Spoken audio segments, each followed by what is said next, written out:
Hi, I'm Jer, and I love profanity.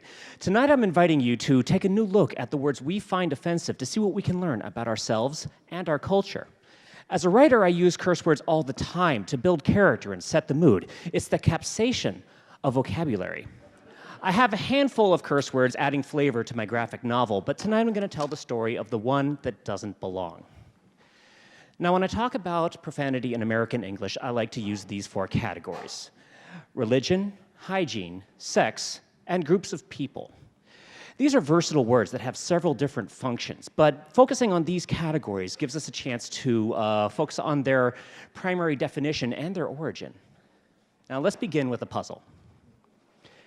These words of Judeo-Christian origin were once considered quite rude to be spoken in faithful company. But like a lot of the words we're going to discuss tonight, their perceived offense has changed over time. In this case, our societies become much more diverse. One culture's profane concepts don't always translate to the cultures around them. If we want to talk about our truly dirty words, we look to our inescapable bodily functions. These words are quite vulgar, but they're also often the common vernacular for their meaning. This makes sense for a society that's gotten much cleaner over time. Consider the word louse, which was once an insult that meant a contemptible person. It doesn't quite carry the same impact now that we're significantly less plagued by lice. While we're becoming more diverse and cleaner, we still struggle with our sexuality. The entire vocabulary of sex is plagued by negativity. We say things are dirty, naughty, or nasty. These words for sexual body parts and functions are some of our most uncomfortable. A lot of them can double as labels for each other, which will bring us to our fourth category. And to do that, we have a responsibility to address one of our most horrifying words. I've had little argument suggesting that I'm sorry, I apologize. No, I have had a little argument suggesting that this word is the most profane in American English. Its destructive power is deeply woven into our own history of slavery, intolerance, and segregation.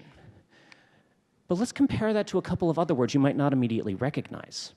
This first word, meaning to cheat or be cheated, doesn't really register as derogatory in America because we're quite removed from the Roma or Gypsy people who'd find it offensive. The second word, a common pejorative for the mentally handicapped, we've seen become less acceptable with time as we've spent much more energy paying attention to mental health issues. When we combine our views of sex and each other, we discover words like these. How afflicted is our sexuality that we have an insult for someone that enjoys it? The second word is far more insidious. It is remarkably acceptable to use this word to label a masculine woman or a feminine man, exposing the great sin of American culture, the eschewing of your assigned gender roles. Which brings us to the star of our show. When I was growing up in Virginia, I became desensitized to this word. One of its functions is to shame effeminate straight males. Our masculinity was so threatened that boys like me were expected to man up or get beat down. It wasn't until this unmanly boy from Virginia became an artist in Seattle that I'd find community and safety among people who identified with words like these. So why do we use these slurs? Because they are weapons. Weapons are tools to do harm. We reach for them when we are weak and scared. We believe they bring us safety, but that kind of safety only comes from community. Do these words belong in our art? Absolutely. If we avoid these words for our own comfort, we're going to struggle to discuss the complicated, contentious issues that they represent. No one has ever complained about the word I used in my book, but what struck me was people's reaction to my book. It's a cupcake, an uplifting story that made people happy. When we use profanity in our art, we have an obligation to use it to frame a conversation. And when we fail to do that, we stick a chili pepper in a cupcake. I love profanity, but that's why I chose to remove one word from my book. Thank you very much.